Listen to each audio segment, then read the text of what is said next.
Hello കൂട്ടുകാരെ, എനിക്ക് 3 ദിവസമായിട്ട് പനിയായിരുന്നു കേട്ടോ. പനി പിടിച്ച് ഞാനിവിടെ ബെഡ് റെസ്റ്റിലായിരുന്നു. കിടന്നു പോയെന്ന് പറഞ്ഞാൽ മതിയല്ലോ. രാത്രിയിലൊക്കെ അങ്ങ് ബോധമില്ലാതായി പോയി. എനിക്ക് ഭയങ്കരമായ ക്ഷീണം, ബോഡിയൊക്കെ വീക്കായി. ഫുഡ് കഴിക്കാതിരുന്ന് 2 ദിവസം അങ്ങനെ ബോഡിയൊക്കെ അങ്ങ് എന്താ പറയുക, വയ്യാതെ വന്ന് അങ്ങ് ശരീരമൊക്കെ വിറയലൊക്കെ ആയി. ഭയങ്കര പനിയൊക്കെ വന്നിട്ട് ഞാനിവിടെ കിടന്നുപോയി. അപ്പോൾ എനിക്ക് നമ്മുടെ ചെടിമക്കളെ ഒന്നും നോക്കാൻ പറ്റിയില്ല കേട്ടോ. വെള്ളം ഒഴിച്ചു കൊടുക്കാനൊന്നും പറ്റിയില്ല. ഭയങ്കര ചൂട് കാലാവസ്ഥയല്ലേ ഇപ്പം, നല്ല വേനലല്ലേ. ഇതുങ്ങളെല്ലാം അങ്ങ് വാടി വല്ലാതായി നിൽക്കുമായിരുന്നു കേട്ടോ. അപ്പം ഞാനിപ്പോൾ പറയാൻ വന്ന ഒരു കാര്യം പറയാൻ വേണ്ടിയാണ്. മെഡിസിനൊന്നും മേടിക്കാനും ഹോസ്പിറ്റലിൽ പോകാനൊന്നും എനിക്ക് പറ്റിയില്ല. മക്കളൊന്നും അടുത്തില്ലല്ലോ. ഇത് കണ്ടോ, എൻ്റെ തക്കാളിയുടെ അവസ്ഥ കണ്ടോ, കരിഞ്ഞു പോയി. വെള്ളം ഒഴിക്കാതിരുന്നിട്ടേ ഇതേ മുട്ടുകളെല്ലാം വന്ന് നന്നായി വന്ന് കാ പിടിച്ച് തുടങ്ങിയതാണ്. എല്ലാം കരിഞ്ഞു പോയത്. നിങ്ങൾ വെള്ളം ഒഴിക്കാൻ ശരിക്കും ഇപ്പോൾ ഒഴിച്ചു കൊടുത്തു. എഴുന്നേറ്റ് വന്ന് ആദ്യം വന്ന് ഇതുങ്ങളെയാണ് നോക്കിയത്. ഒരുപാട് വെള്ളമൊക്കെ ഒഴിച്ചു കൊടുത്തു, പക്ഷെ അവർ രക്ഷപ്പെടുമോ എന്ന് സംശയമാണ്. അതാ കണ്ടോ, ഇത് കണ്ടോ, ഇത് കാ പിടിച്ചതൊക്കെ കിട്ടുമെന്ന് തോന്നുന്നു. കുഴപ്പമില്ല. ഇലകളൊക്കെ ഇങ്ങനെ കരിഞ്ഞ് നിൽക്കുന്ന കണ്ടിട്ട് അങ്ങ് ഭയങ്കര വിഷമം വരുന്നു എനിക്ക്. വേണ്ട, കരിഞ്ഞു പോയി. ചൂട് ഒത്തിരി കൂടിപ്പോയിട്ട് വെള്ളം കൂടെ നമ്മൾ നനച്ചുകൂടെ കൊടുത്തില്ലെങ്കിലേ വല്ലാത്തൊരവസ്ഥയല്ലേ.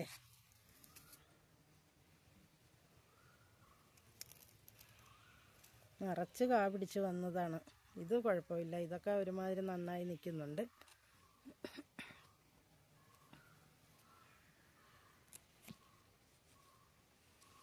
ഇതാണ് ഈ ഒരു ചെറിയ തൈ, ഒരു ചെറിയ കൊമ്പാണ്.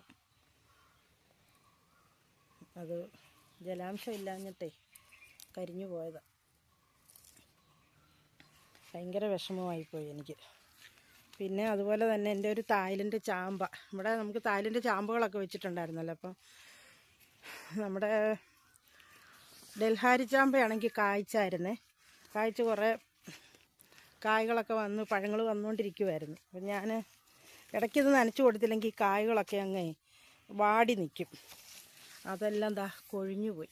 കണ്ടോ, ചൂട് സഹിക്കാൻ വയ്യാഞ്ഞിട്ട് കൊഴിഞ്ഞു പോയി. താഴെ കിടപ്പുണ്ട്.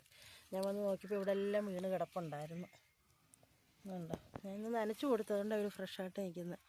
കുറേ കാ പിടിച്ചതെല്ലാം പോയി. ചൂട് ഭയങ്കരമല്ലേ, ചൂട് സഹിക്കാൻ പറ്റുന്നില്ല. അപ്പോൾ അതുങ്ങൾക്ക് നനച്ചുകൂടെ കൊടുത്തില്ലെങ്കിലേ അപ്പോൾ പുതിയ പുതിയ കായ്കൾ വരാനായിട്ടിങ്ങനെ അതിൻ്റെ ഒരു ടെൻഡൻസി കാണിക്കുന്നുണ്ട്. അപ്പോൾ ഇച്ചിരി സ്ട്രെയിൻ ചെയ്യണം. പ്ലാന്റ് ഒന്ന് സ്ട്രെയിൻ ചെയ്തെങ്കിൽ അത് എനിക്ക് സംസാരിക്കാൻ പോലും വയ്യ കേട്ടോ. എനിക്ക് നല്ല ചുമയുണ്ടായിരുന്നു. ഞാനിപ്പോൾ ഒരു ഒറ്റമൂലി ഉണ്ടാക്കി കഴിച്ചു. എഴുന്നേക്കാൻ പറ്റാത്ത അവസ്ഥയായിപ്പോയി. നമ്മൾ മറ്റൊരു സ്ഥലത്തൊക്കെ വന്ന് പെട്ടുപോയാലേ നമ്മളെയൊന്ന് ഹെൽപ്പ് ചെയ്യാനൊന്നും ആരുമില്ല. അപ്പോൾ പിന്നെ നമ്മൾ സഹിച്ചല്ലേ പറ്റത്തുള്ളൂ. അതുകൊണ്ടൊരു വല്ലാത്ത അവസ്ഥയായിപ്പോയി.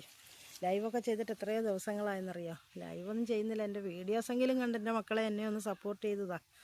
ഇത് കണ്ടോ, നമ്മൾ പനിയൊക്കെ ആയിട്ട് നമ്മുടെ ബോഡി വീക്കായിട്ട് ഫുഡ് കഴിക്കാതെ വൈബ്രേഷനൊക്കെ ആയി നമ്മൾ എഴുന്നേറ്റ് വന്നപ്പോൾ ഇങ്ങനത്തെ കാഴ്ചകളിലൂടെ കാണുമ്പോഴേ നമ്മൾ മാനസികമായിട്ടൂടെ തകരും. ഭയങ്കര പ്രയാസം. ഞാൻ എൻ്റെ മക്കളെ പോലെ കൊണ്ട് നടന്ന ഇതൊക്കെ അതുങ്ങളെല്ലാം വാടിയും കരിഞ്ഞും എല്ലാം ഇന്ന് എല്ലാവർക്കും നനച്ചൊക്കെ കൊടുത്തതാണ്. എനിക്ക് വയ്യാങ്കിലും ഞാൻ ആ വയ്യാഴിക അവഗണിച്ചുകൊണ്ട് ഇവരെല്ലാം ഇതൊക്കെ കവറിലിരിക്കുന്നതുകൊണ്ട് പെട്ടെന്നാണ് വാടുന്നത്. ഇതിനകത്ത് വാട്ടർ കണ്ടൻറ്റ് നിൽക്കത്തില്ല, പെട്ടെന്ന് ഇതുങ്ങളങ്ങ് വീക്കാകും. നമ്മളപ്പോൾ എപ്പോഴും ജലാംശം ഇങ്ങനെ കൊടുത്തുകൊണ്ടേയിരിക്കണം. ഇതെല്ലാം വെറൈറ്റി ചാമ്പകളാണ്. ഡൽഹാരി മാത്രമേ കായ്ച്ചുള്ളൂ. ഇതും മുറയാകുമ്പോൾ ഇതും കായ്ക്കാറായി നിൽക്കുക. നമ്മളതുപോലെ നോക്കിയെങ്കിലല്ലേ. ഞാൻ ഫിഷ് അമിനോ ആസിഡ് ഒരു 2 ആഴ്ച മുമ്പ് കൊടുത്തതാണ്. ഇന്നോ നാളെയോ കൊടുക്കണം അടുത്തത്. ഇന്ന് കൊടുക്കണമെന്നൊക്കെ വിചാരിച്ച് ഞാൻ കാൽക്കുലേറ്റ് ചെയ്ത് വെച്ചിരുന്നതാണ്. പക്ഷേ നമ്മുടെ ഹെൽത്തും കൂടെ നോക്കണ്ടായോ. വയ്യാണ്ടായിപ്പോയി എനിക്ക്, ഭയങ്കര ക്ഷീണമായിപ്പോയി. നമ്മുടെ ബറാബിയൊക്കെ അതേ നിറച്ചും കായ്ച്ച് ഒക്കെ വരുന്നുണ്ട്. കാ പിടിച്ച് ഇവിടെ ഇച്ചിരി വെയിൽ കുറവാണ്. ബറാബിയൊക്കെ നല്ല വെയിലത്ത് നിൽക്കണം, അപ്പം ആ ഫ്രൂട്ടിനധികം പുളിപ്പും വരത്തില്ല. എനിക്ക് ഈ ഡൽഹാരി പോയത് കാരണം ഭയങ്കര വിഷമം. ഒത്തിരി കാതെ പിടിച്ച് നിന്നിരുന്നു. ഒത്തിരി ഉണ്ടായിരുന്നു, ഒരുപാടുണ്ടായിരുന്നു. കൊഴിഞ്ഞ് ഇതിനകത്തോട്ടൊക്കെ വീണ് കിടക്കുക. അതുകൊണ്ട് ചെടികളെല്ലാം അങ്ങ് വാടിക്കരിഞ്ഞ് തലകുത്തി കിടക്കുമായിരുന്നു. ഇപ്പോൾ പിന്നെ ഇപ്പോഴല്ലേ ഞാൻ ഉച്ചയ്ക്ക് എഴുന്നേറ്റ് വന്നപ്പോൾ കുറേ വെള്ളം ഒഴിച്ച് കൊടുത്തതാണ്. ഓസിട്ട് ഭയങ്കര പാടാണ് എനിക്ക്. ഓസ് വലിച്ചുകൊണ്ട് വരാനൊന്നും വയ്യായിരുന്നു. എന്നാലും ഞാൻ എല്ലാവർക്കും വെള്ളമൊക്കെ കൊടുത്ത് എല്ലാവരെയും സന്തോഷിപ്പിച്ച് നിർത്തിയതാണ്. ഞാനിന്ന് രാവിലെ എഴുന്നേറ്റ് വന്നത്. ഇന്നലെയൊക്കെ നേരത്തെ കയറി കിടന്നുറങ്ങി. രാത്രിയിലൊക്കെ കിടന്നങ്ങ് ഭയങ്കര ബുദ്ധിമുട്ടായിരുന്നു എനിക്ക്. മുരായ ഇതൊക്കെ ചൂട് കൂടി കഴിഞ്ഞാൽ പൂക്കൾ നിൽക്കത്തില്ല, പെട്ടെന്ന് കൊഴിഞ്ഞങ്ങ് പോകും.